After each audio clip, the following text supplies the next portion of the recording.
Olá, hoje no JBN nós vamos falar sobre o Dia de São Vicente de Paulo, celebrado ontem pela Igreja. E como foi a cerimônia de posse do novo reitor do Santuário Basílica do Divino Pai Eterno em Trindade. Nós ainda vamos falar sobre a elevação do Santuário Sagrada Família em Goiânia ao título de Basílica. E as principais notícias do Brasil, o andamento da reforma tributária. O governo quer acelerar as discussões sobre o tema. E economistas do mercado financeiro melhoram a estimativa para a queda do PIB brasileiro neste ano. Tudo isso você confere junto comigo a partir de agora no JBN, que já está no ar.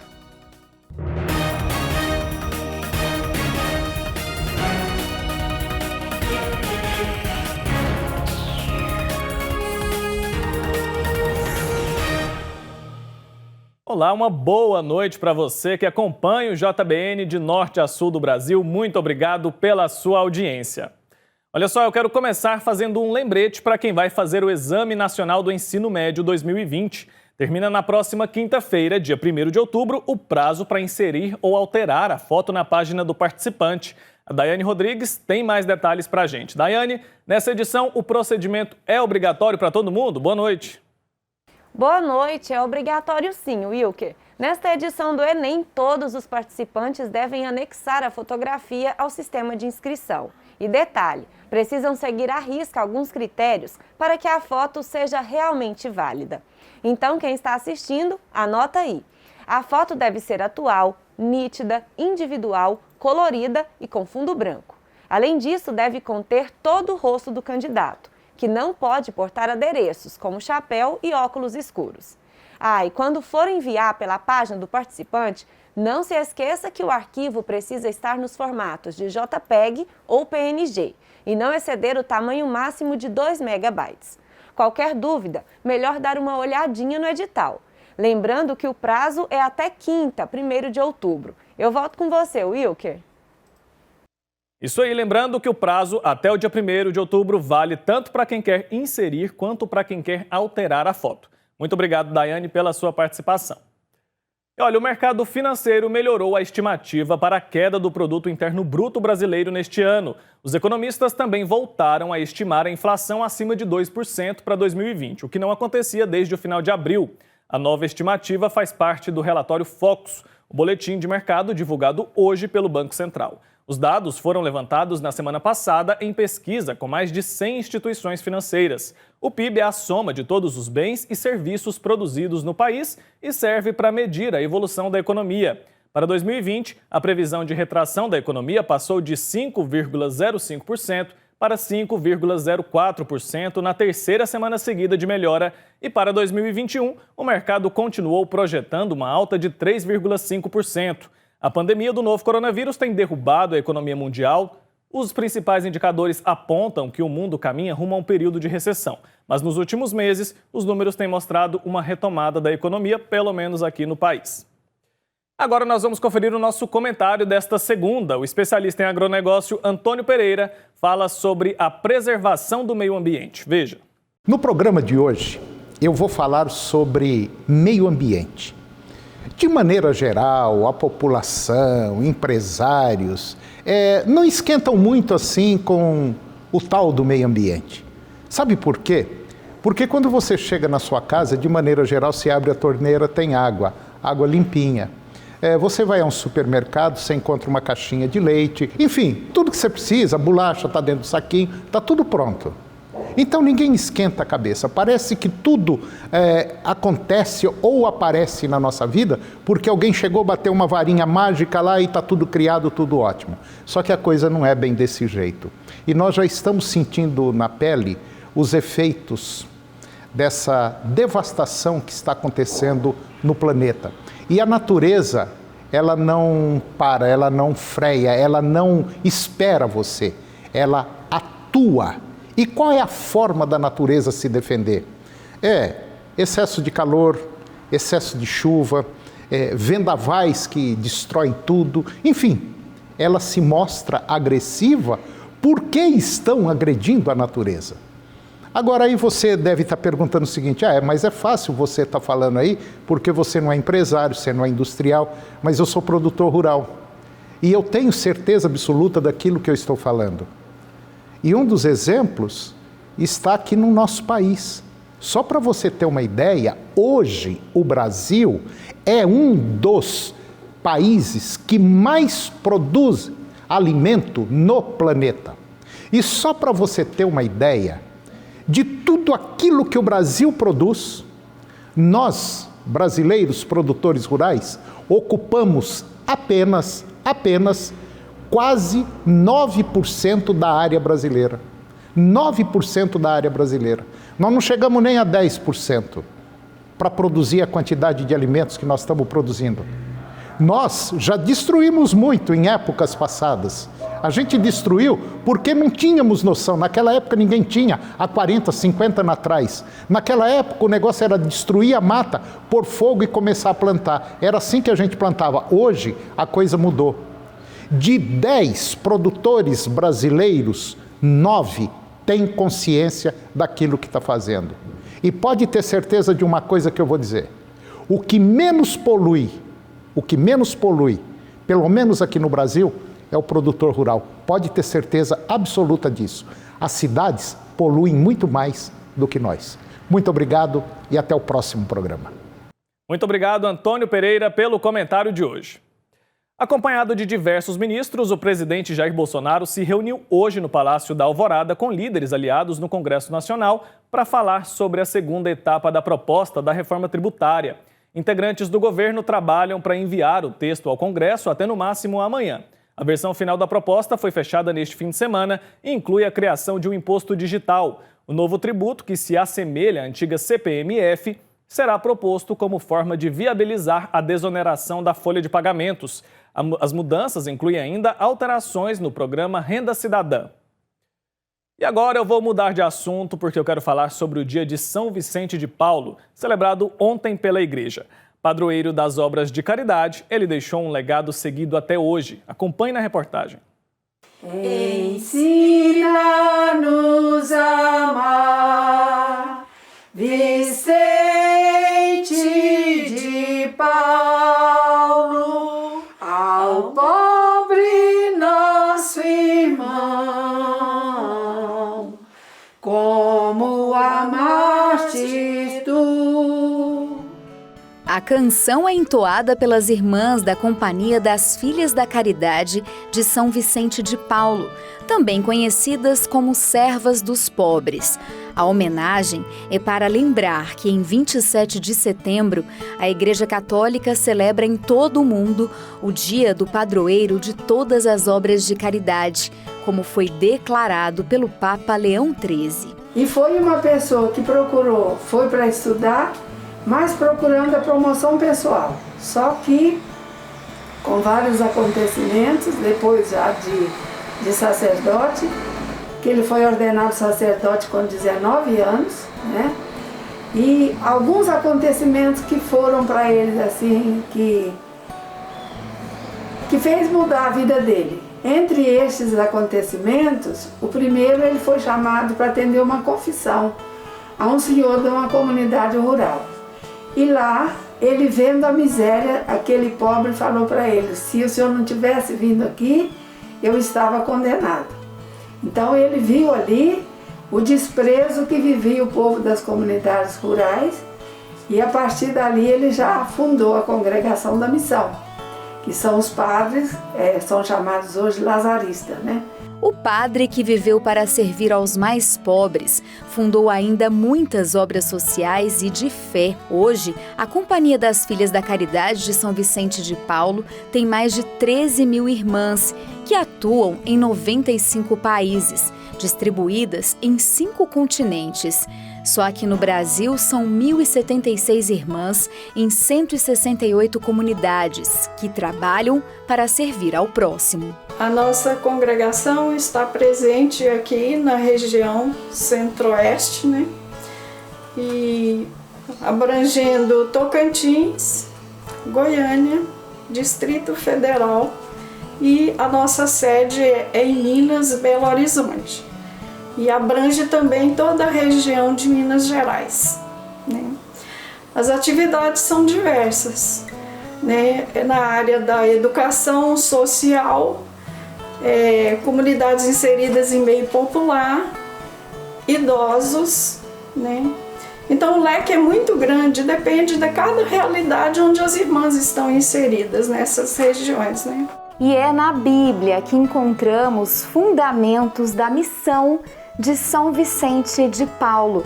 Nos evangelhos de Lucas e Mateus, a palavra diz: o Espírito do Senhor está sobre mim, pois Ele me ungiu para anunciar a boa nova aos pobres. E mais, pois eu estava com fome e me destes de comer, estava com sede e me destes de beber. Também, para mim, celebrar Vicente de Paulo é ativar o nosso coração, reanimar a nossa doação e fortalecer também as nossas virtudes que ele empenhou tanto em focar, né? Servir os pobres com humildade, simplicidade e caridade. Reanimar o coração de cada um de nós por meio da prática da caridade, simplicidade e compaixão. Essa é a missão de quem segue os passos de São Vicente de Paulo. É o amor que ele tinha pelo pobre e a espiritualidade dele baseada fundamentalmente nos ensinamentos de Jesus Cristo, principalmente no Evangelho de Lucas 4 e em Mateus 25, onde ele se espelha ali em Jesus Cristo.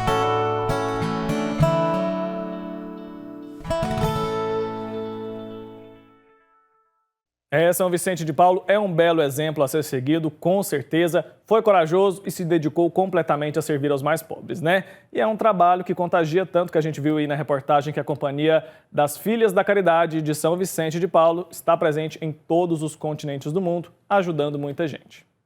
Agora a gente vai para o nosso intervalo. A seguir você vai ver como foi a posse do novo reitor do Santuário Basílica do Divino Pai Eterno. É daqui a pouco.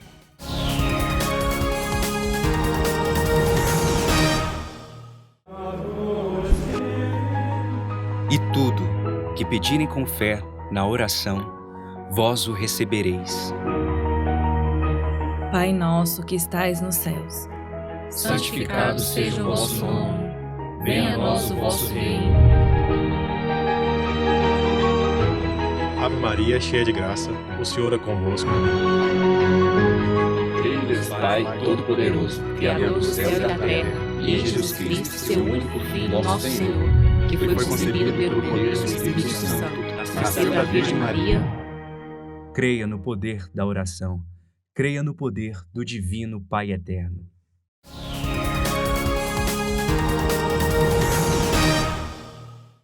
Já estamos de volta com o JBN de hoje. Muito obrigado pela sua companhia. Lembrando que você pode participar do nosso jornal pelo e-mail que está aparecendo aí na sua tela, jbn@tvpaeterno.com.br. Mande para a gente a sua sugestão de pauta. Conte o que você quer ver aqui no nosso jornal. O Santuário Basílica do Divino Pai Eterno de Trindade tem um novo reitor. O missionário redentorista Padre João Paulo Santos assumiu o cargo na celebração deste domingo. Eu acompanhei esse momento e te mostro como foi a partir de agora. Um belíssimo coral foi montado para deixar a celebração de acolhida do novo reitor ainda mais especial.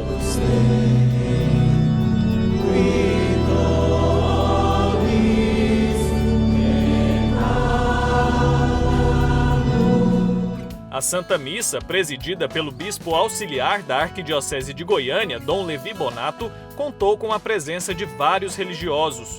Todos prestigiaram o missionário redentorista Padre João Paulo Santos de Souza no início de seu trabalho como reitor do Santuário Basílica do Divino Pai Eterno.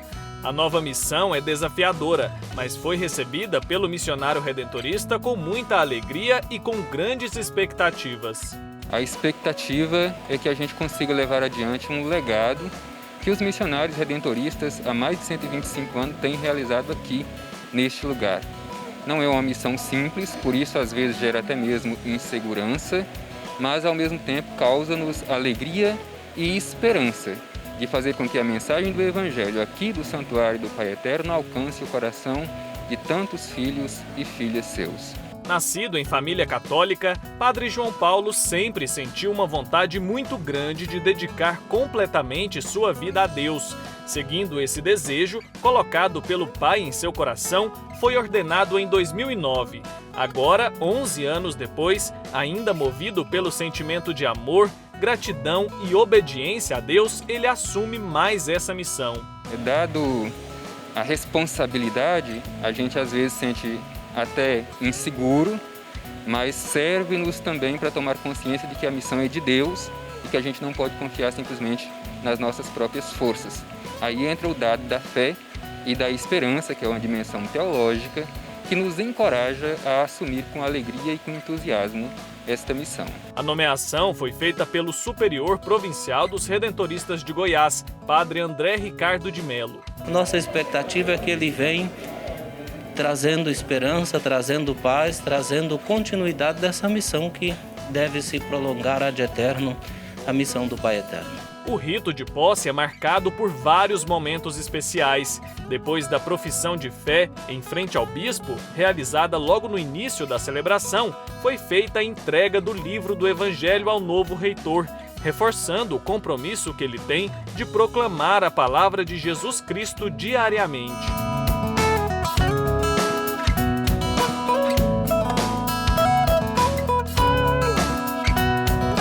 O rito da posse continuou quando o padre João Paulo renovou as suas promessas sacerdotais e recebeu do bispo os lugares para exercício da sua missão, as chaves da igreja, a capela do Santíssimo Sacramento, a estola para ouvir as confissões no sacramento da penitência e a pia batismal. Logo depois, o missionário redentorista proferiu o juramento de fidelidade. O desenvolvimento da cerimônia se dá a partir dos dois sacramentos. Nós vamos entregar eles o confessionário, o confessionário para a confissão, o batistério para o batismo. Então vamos entregando o simbolismo, a chave da igreja, obviamente, é o templo onde está o Senhor, o templo onde está o sacrário também.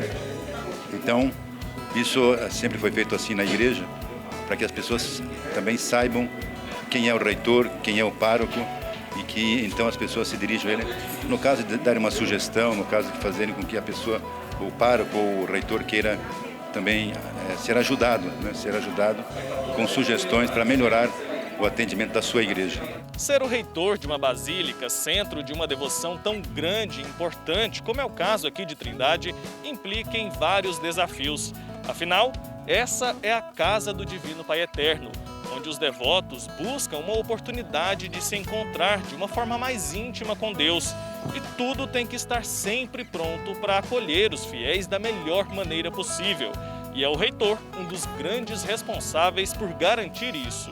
O reitor tem a missão de cuidar da pastoral, da acolhida, da administração deste santuário. Junto com o padre João Paulo, é lógico que tem uma equipe inteira de sacerdotes e de religiosos aqui à disposição para acolher bem os devotos. Mas a grande e a principal missão do reitor é cuidar da pastoral, é ser pastor aqui neste santuário do povo de Deus. No evangelho deste domingo, todos foram convidados a refletir sobre a obediência a Deus. Não é tarefa fácil, mas para Dom Levi é algo a que todos nós, como cristãos, precisamos nos atentar. A igreja nos coloca no dia de hoje essa virtude tão bonita para a nossa fé, que é a obediência. Mas nos coloca também nesses termos, que a fé e a obediência, ela também precisa ser praticada, não é simplesmente algo que nós vamos vivendo assim, sem praticá-la e vamos levando de qualquer jeito. Uma pessoa obediente é uma pessoa que realmente ela sabe viver a sua fé, pratica a sua fé, não é simplesmente um mero conhecimento da fé. Servir a Deus com obediência, amor e zelo. Esse foi o principal ensinamento deixado durante a celebração deste domingo. Ensinamento este que Padre João Paulo decidiu seguir ao aceitar a importante missão de cuidar da casa do Pai. Aí a gente deseja muito boa sorte para o Padre João Paulo nessa nova missão agora como reitor do Santuário Basílica do Divino Pai Eterno.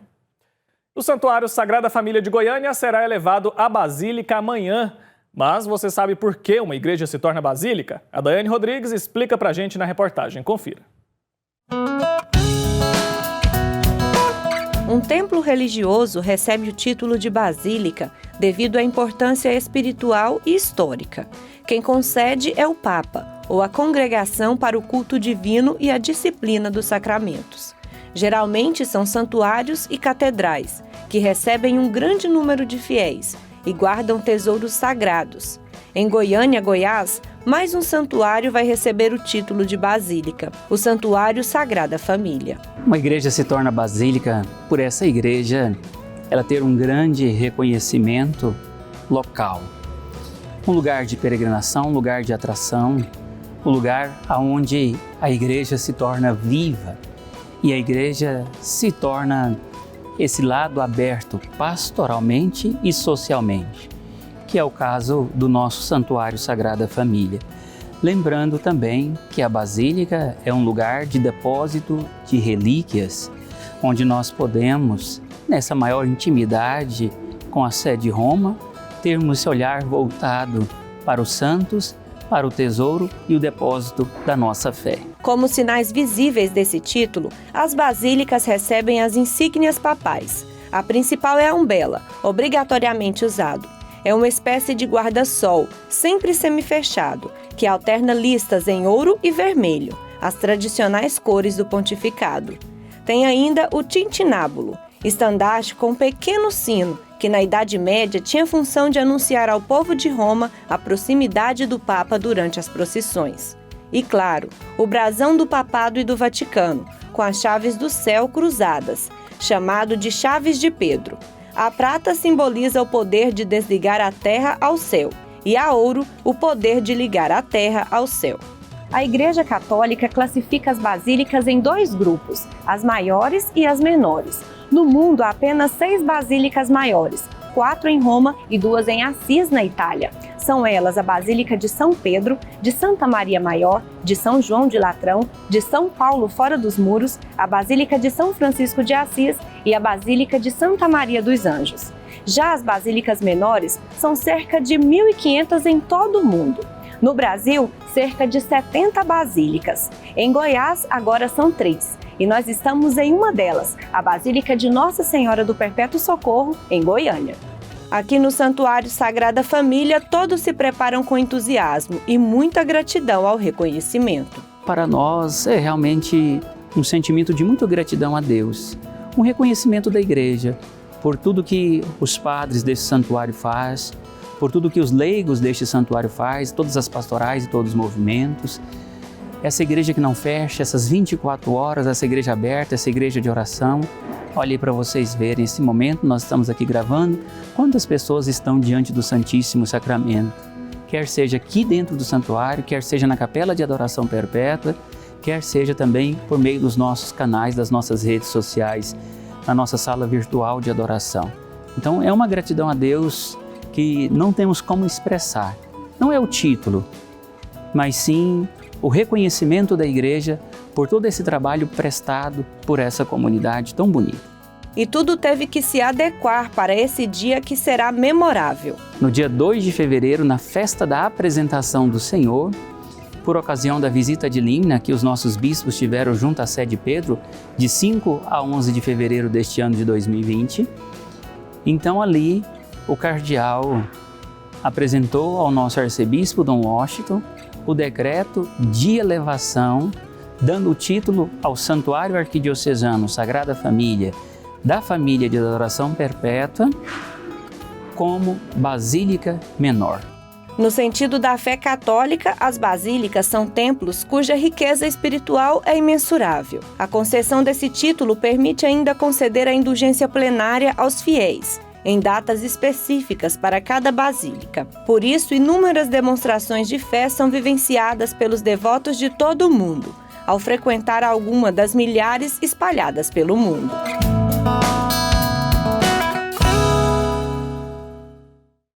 É isso, eu te deixo o convite para a celebração de elevação ao título de Basílica Menor do Santuário Sagrada Família. Vai ser amanhã, a partir das 9 horas da manhã, com transmissão ao vivo aqui da TV Pai Eterno, viu? Você não pode perder. E esse foi o JBN de hoje. Muito obrigado pela sua audiência. Vou ficando por aqui. Lembrando que amanhã, terça-feira, eu estou de volta. E é claro que eu conto com a sua companhia. Então se cuide. Um abraço para você e até lá.